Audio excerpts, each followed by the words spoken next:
Рахмат. Саламатсыздар, урматтуу депутаттар, саламатсыздарбы? Бүгүнкү коомдук угуунун катышуучулары. Бул мыйзам өтө эле кеч калды.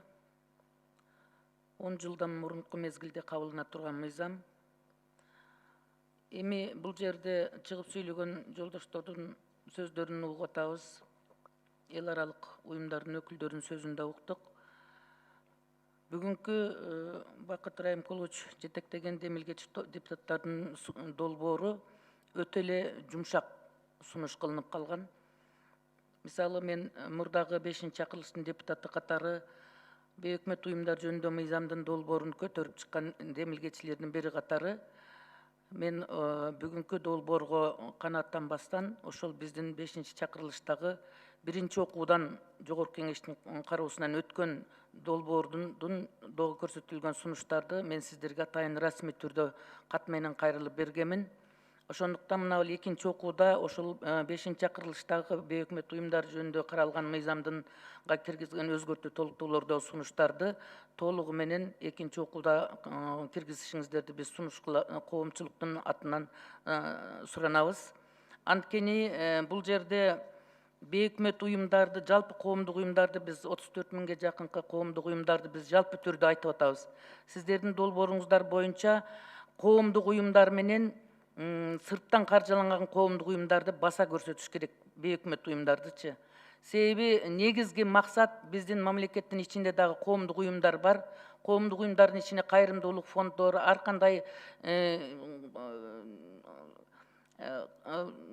дин уюмдардагы ошол эле коомдук уюмдардын бардыгын жасап жаткан биздин өзүбүздүн мамлекеттин иштен каржыланган, ички демөөрчүлөрдүн тарабынан каржыланган уюмдар өзүнчө, анан сырттан каржыланган бейөкмөт уюмдарды өзүнчө баса көрсөтүш керек бул мыйзамдын долбоорунда. Анткени эмне үчүн булар бызылдап атышат? Анткени булардын келген каражаттарыны көзөмөлдөгөнгө толук мүмкүнчүлүгү жок. Ал патент алган менен соцфондко өздөрүнүн жекече ар биринин айлык алганы боюнча соцфонд төлөгөндүгү ал жекече өздөрүнүн гана коопсуздук үчүн төлөнгөн отчет катары болуп эсептелет.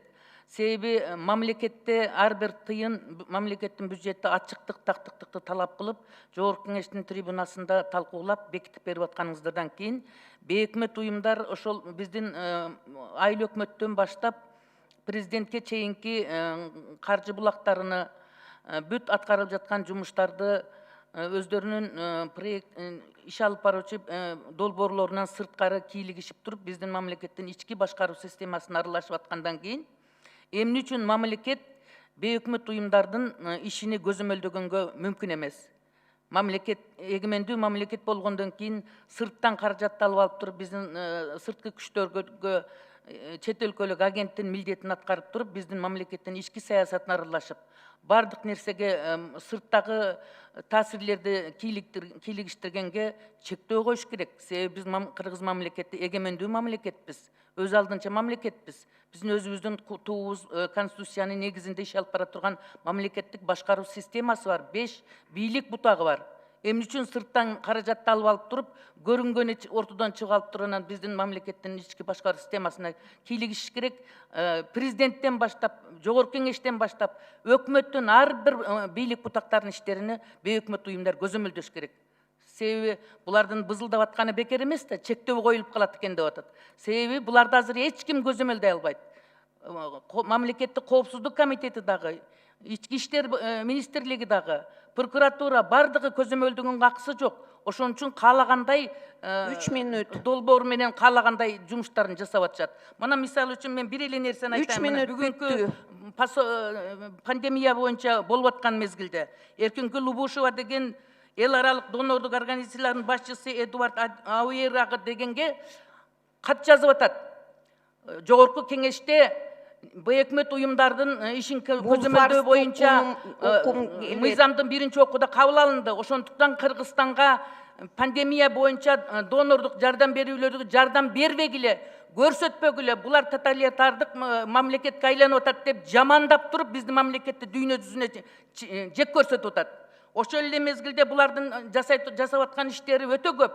мына 5 кодексте айтайлы, 13 миллион евро талап кылып атат. Ошол 13 миллион евроны алып келип атат, 5 кодексти мамлекетке сунуш кылып, бүт бейөкмөт уюмдардын өкүлдөрү ошол мыйзамдарды кодекстерди кабыл алганга катышкан. Бүгүн эмне болуп атат? Бардык кодекске жума сайын өзгөртүү киргизип атасыңар.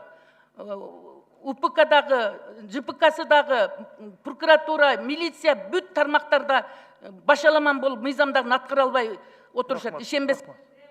Рахмат. Жана меске дагы 1 минут коштум, дагы 30 секунд кошуп берейин. Бирок баарыңыздарга эле 1 минуттан кошуп берип атам.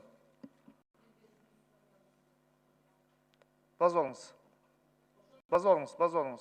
Ошондуктан урматтуу Бакыт Райымкулович, эми убакыт аябай тар берип атасыңар.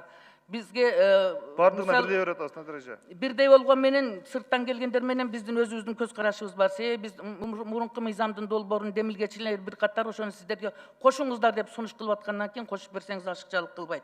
Эми бул боюнча айткандан көп. Ошондуктан мына сиздердин долбоордо чет өлкөлүк агент деген макамды берүү жөнүндө беренеге өзгөртүү киргизилбептир. Ошондуктан биздин берген сунушубузда бар.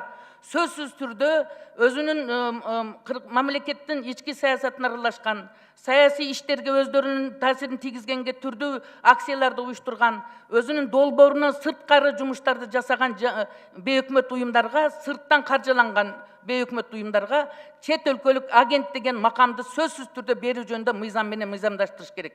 Андай болбосо биз мисалы үчүн иштеп аткан бейөкмөт уюмдардын бардыгын айткандан алыспыз. Ошол бир 20-30га жакын активдүү иштеген адамдар бар, биздин мамлекеттин ички саясатын талкалаганга, Кыргыз мамлекетин талкалаганга багыт алгандар бар. Керек болсо аны биз конкреттүү фактылар менен даярдап беребиз, далилдеп да беребиз. Мына бул бүгүнкү күндөгү эле свежий факт, мына Эркинкүл Убушеванын жазган каты. Ошол эле мезгилде Алмаз Тажыбаев, Чолпон Жакыпова, Айнура Усупбекова, Бакыт Сатыбеков, Динара Ашыракынова дегендер, Галина Арапова дегендердин конкреттүү түрдөгү жасаган иш аракеттер боюнча мына бүгүнкү күндө массалык маалымат каражаттарында, ютубта, интернеттерде видеолор таркап атат. Бул деген мамлекетке коркунуч жарата турган Кыргыздын душманы деп айтканга. Рахмат. Кийинки сөз Эдуард Ауэр, посол представительства Евразийского союза в Кыргызской республике.